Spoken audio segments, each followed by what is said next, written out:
little bit non-traditionally about how you can think about your career. It is not only going with the Boeings and the obvious choices of big companies that are international, but if you think about the largest generic manufacturer in the world, the largest drug manufacturer happens to be Israeli. It's Teva International. They're in 60 countries.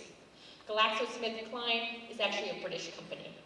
So most of the companies, Novartis is German, you could go on, and now the rise of China and India in the global supply chain for pharmaceuticals, these would be non-traditional companies you may not think about. But if you move beyond that, I believe NGOs, non-government organizations, are going to have a massive impact in what happens in the next 20 years because of scarcity of resources. What is the most scarce in the world right now? Water. Right? We're in crisis levels in about 36 countries right now in clean water. That is going to continue. The number one killer of children globally is dysentery from bad water. So water, food scarcity, not having arable land for farming, these are things that may not look so obvious to you, but are so critically important. And then there's a third category that I'll call charities. Not-for-profits that distribute or have goodwill at heart or do humanitarian work. Also critically important and vital to the economy, particularly when you have now a geopolitical shift from the west to the east, and we have a wealth shift occurring from the west to the east. That is already occurring today. So whether China becomes the currency that's traded around the world instead of the dollar, we don't know. Right? We don't know if China becomes a democracy or stays a state-sponsored capitalism is essentially the model today. Those are unknowns, but we do know for sure that we're going to continue to have a shift in power because of prices in oil have risen, and that's given Asian countries, whether it's the Middle East or that's Russia, enormous amount of wealth, which gives them some power in the world. We know prices in general for things have dropped. There's a rise of middle class in these emerging markets. So it's not only the BRIC countries, and you'll hear a lot about the BRIC countries, Brazil, Russia, India, China, but there are other emerging countries all over the world, including Eastern European, which gets me to my next issue. What languages do you speak, and how do you feel about culture? So as an entrepreneur, I always look for new markets. That's exciting, right? You want somebody to market to, you want to be able to make a profit. This is what we do, and I'm a capitalist. I'll say that up front. I'm a democratic capitalist, not many in the room, but I'm one of them. So that's what I do. I believe that you can't improve people's healthcare without improving their economics. If you cannot feed your children, giving you, retrovirals doesn't work. That's my opinion of traveling around the world.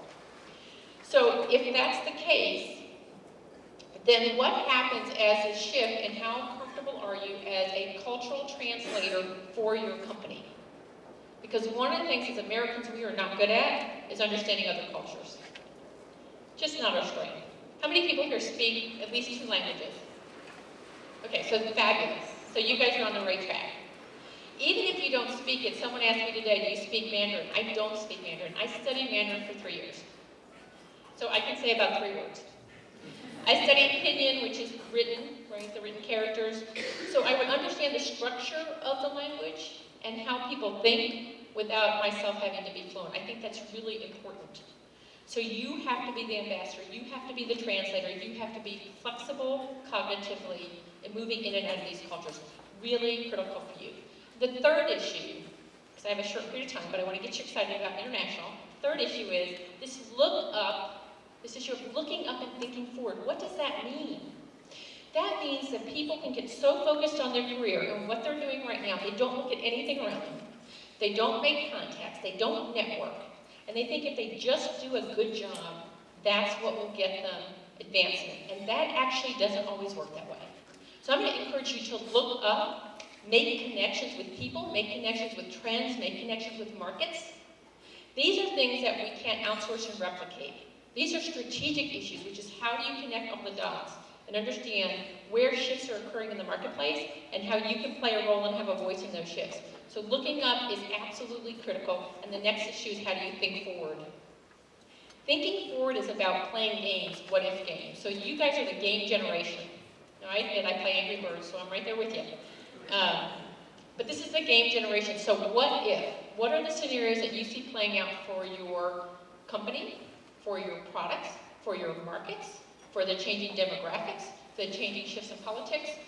That is what is going to get you to the next level, being a strategic thinker and understanding how to look at the possibilities of what might happen and where there are niches and where there are new markets and where there's a new profit, frankly. Whether you're a not-for-profit or you're a for-profit, you got to make enough money to recapitalize, right? This is what it's all about. You have to stay in business. So that's what I think is going to be very critical to you. I will tell you that in my career, I've had the privilege of spending 20 years in not-for-profit healthcare, going around the world globally, working with the World Health Organization, trying to impact access and quality of healthcare. I think is absolutely so critical. Globally, you have to have a population that is educated and that is well to be able to be productive. I think it's absolutely critical, and I will tell you in emerging markets, the first thing people want as their economies emerge, protein. People want beef. They want a Western lifestyle. This is a travel issue. This is getting on the plane and seeing that people eat differently. They want protein. What happens once they start eating beef in a Western diet? They need health care. Great industry. We have built-in additional utilization year over year.